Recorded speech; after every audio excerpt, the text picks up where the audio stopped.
মার্কিন president Donald ট্রাম্পের নতুন আমদানি শুল্কের ফলে অনেক উন্নয়নশীল দেশের বাণিজ্য খরচ বেশ বাড়বে। এই কারণে বৈশ্বিক বাণিজ্যে বৈষম্য বাড়ার ঝুঁকিতে পড়বে বাংলাদেশের মতো উন্নয়নশীল অর্থনীতির দেশগুলো। এই সময়ে উন্নয়নশীল দেশের রপ্তানি সম্ভাবনা কমবে পোশাক ও কৃষি খাতে। জাতিসংঘের প্রতিবেদনে এসব তথ্য উঠে এসেছে।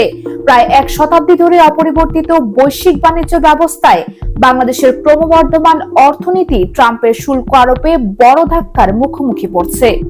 তবে শুল্ক বাস্তবায়নে 90 দিনের স্থগিতাদেশ অর্থনীতির পালে কিছুটা হাওয়া দিলেও দীর্ঘস্থায়ী ক্ষতির সম্ভাবনা থেকেই যায়। গতকাল বৃহস্পতিবার জাতিসংঘ বাণিজ্য ও উন্নয়ন সংস্থা আঙ্কটাড প্রকাশিত স্পেয়ারিং দ্য ভালভারেশন the cost of new tariff burdens প্রতিবেদন এমনটি ইঙ্গিত দেওয়া হয়েছে। প্রতিবেদনে বলা হয়, বাংলাদেশের মতো দেশগুলো যুক্তরাষ্ট্রের বাণিজ্য ঘাটতির মাত্র 0.3% জন্য দায়ী হলেও রপ্তানি ব্যয় বাড়িয়ে দিচ্ছে এসব দেশের নতুন শুল্ক নীতি। ফলে মার্কিন বাজারে প্রবেশ কঠিন হয়ে পড়বে। বিশেষ করে পোশাক ও কৃষি পণ্যের মতো খাতগুলোতে রপ্তানির সম্ভাবনা কমবে।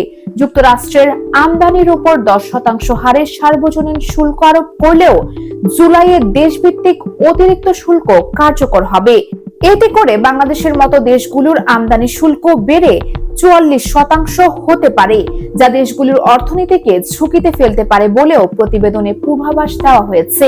এই পরিস্থিতিতে আন্তর্জাতিক সহযোগিতা, ট্যারিফ রিলিফ নীতিমালা ও উন্নয়নশীল দেশগুলোর জন্য বাজারে প্রবেশের সহজ শর্ত নিশ্চিত করা জরুরি বলে প্রতিবেদনে উল্লেখ করা হয়। তা না হলে নতুন ধরনের বৈষম্য তৈরি হতে পারে বিশ্ব বাণিজ্যে, যা দীর্ঘমেয়াদে বৈশ্বিক উন্নয়নকে বাধাগ্রস্ত করতে পারে। এদিকে যুক্তরাষ্ট্রের সঙ্গে দ্বিপক্ষীয় বাণিজ্য জোরদার এবং দেশটির বাজারে বাংলাদেশি পণ্যের উপর উচ্চ শুল্ক কমাতে আসন্ন বাজেটে 100টি মার্কিন পণ্যে শুল্ক ছাড় দেওয়ার প্রস্তাব করতে যাচ্ছে জাতীয় রাজস্ব board. US Bengal news desk.